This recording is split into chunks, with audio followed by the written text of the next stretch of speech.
headlines. This is Democracy Now!, democracynow.org, The War and Peace Report. I'm Amy Goodman.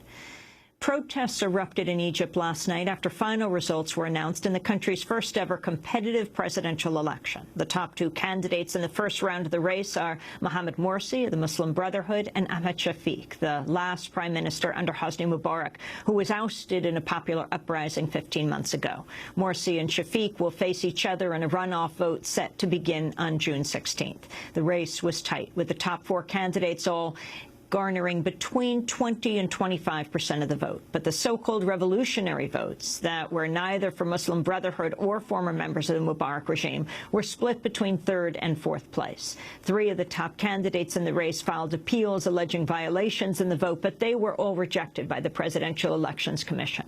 The decisions by the commission are final and cannot be challenged. Hours after the official announcement, protests erupted in Cairo and Alexandria. The headquarters of Ahmed Shafik was also stormed and set on fire. Democracy Now! Correspondent Sharif Abdel Kouddous is in Cairo covering events on the ground. He filed this report.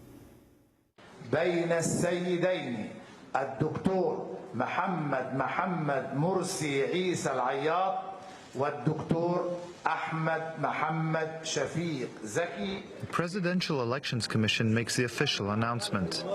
Mohamed Morsi of the Muslim Brotherhood and Ahmed Shafik, the last prime minister under Hosni Mubarak, are the two top winners in Egypt's first ever competitive presidential election.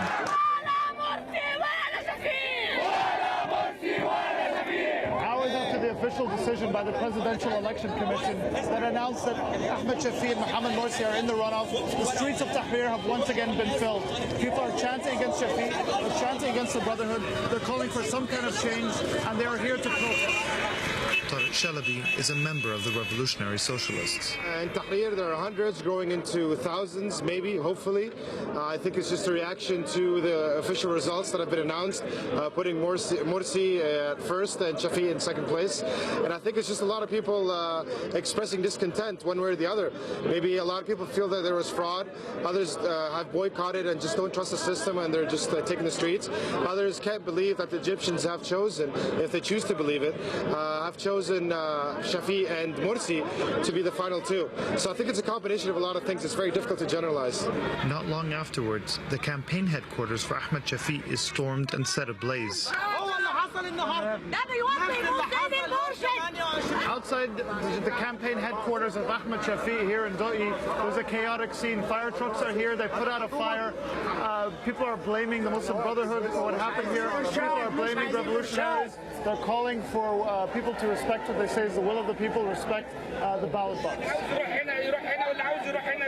In Egypt's first democratic presidential election, the outcome is a deeply divisive one.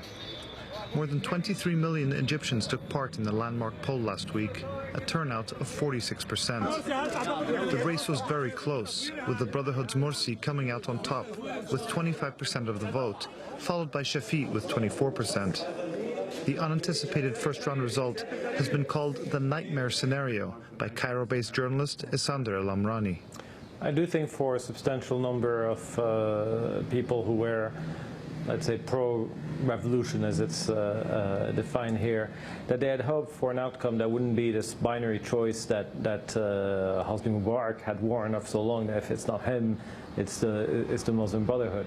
The so-called revolutionary votes were mostly divided among the candidates who placed third and fourth in the election. Hamdin Sabbahi, a Nasserist whose dark horse candidacy surprised many by capturing 21% of the vote, and Abdelminam Abel Futuh, a liberal Islamist who garnered 20%.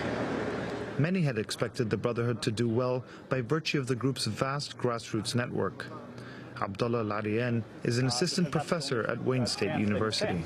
On the one hand, the Muslim Brotherhood has demonstrated a strength, a real ability to mobilize its own base.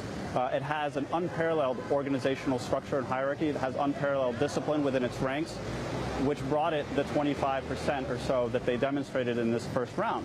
What came as more of a shock was the success of Ahmed Shafik in the election.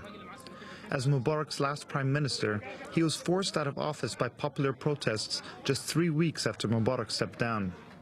In his race for the presidency, he has campaigned on a law and order platform, vowing to use brutal force to restore order within a month, and says he'll act as a bulwark against Islamists in government.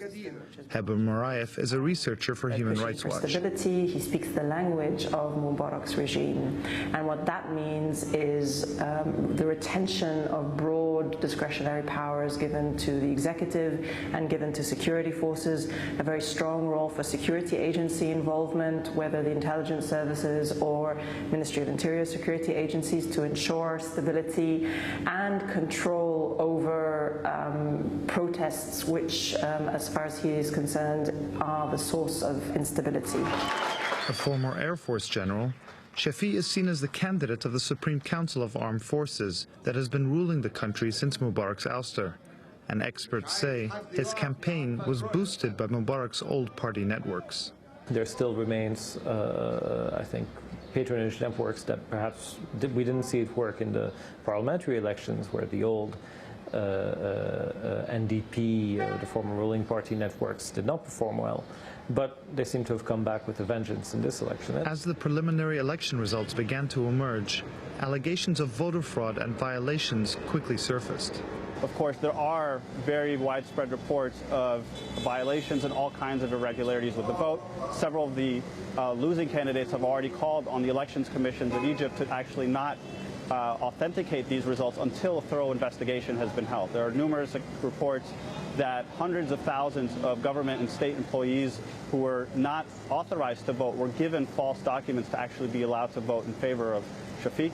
There are other reports that whole villages were given large sums of money to basically vote in a particular way.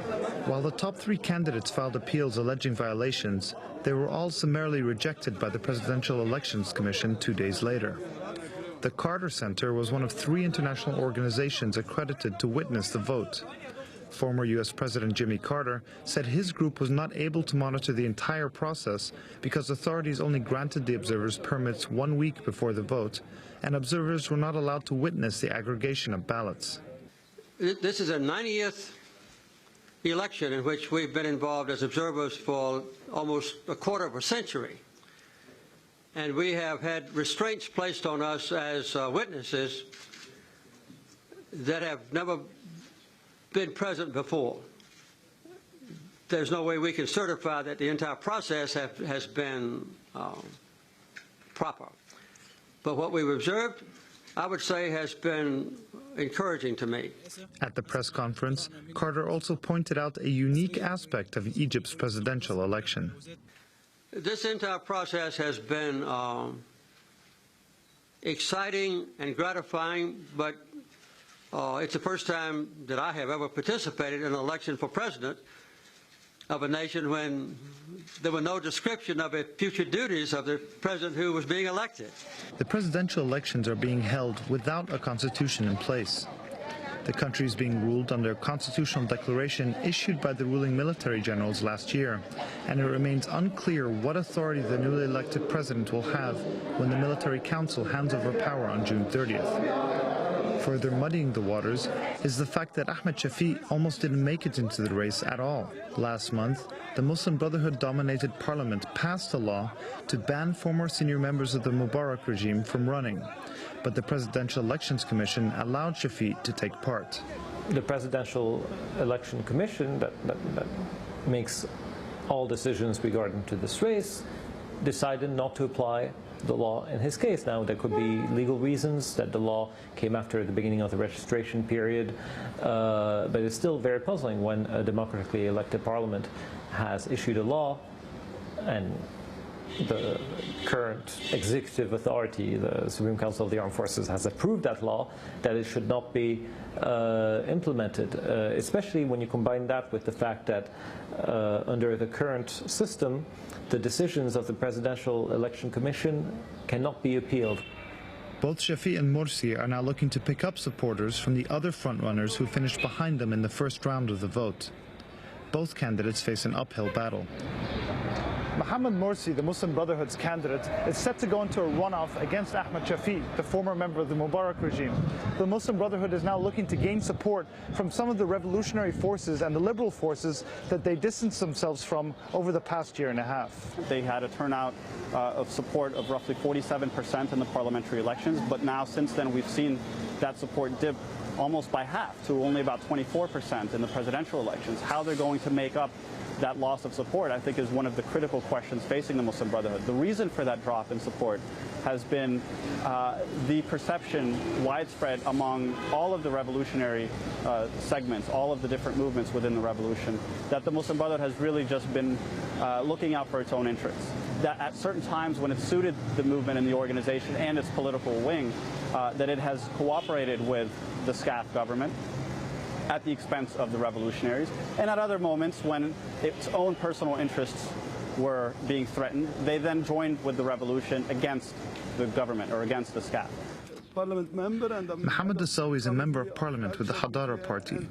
He briefly served as culture minister in Shafiq's cabinet, yet he says he'll vote for Mohamed Morsi to prevent Shafik from reaching the presidency. I'm really convinced. Long ago has been my life dream to get rid of being a state that is run by military people.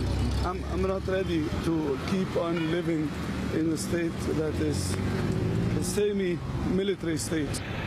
Voters now face a choice: the Brotherhood candidate or the member of the old regime. It's become a polarizing question that has deepened divisions in Egypt. Rasha Azab is a prominent activist and protester. She boycotted the first round of the vote and is boycotting the runoff. The revolution should have known from day one that our path is far away from elections. We should know that elections or the ballot box won't make the revolution. The ballot box in reality toppled the revolution in Egypt. The elections are returned to Mubarak's regime completely, hierarchically, up to the post of the president. The president is being returned in the same old way. Everything is in the hands of the military council. Mubarak was the weakest link in the chain. Mubarak, who is now in the hospital, is nothing. The regime is still there and still performing. The only difference is we will change from Mubarak to Shafik or Morsi.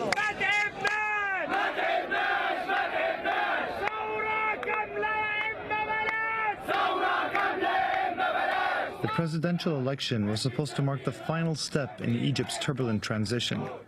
But the outcome of the first round has only sparked outrage and brought protesters once again to the streets of Cairo and elsewhere. Just weeks from the so-called handover of power from the military to a newly elected president, the future of Egypt is as uncertain as ever.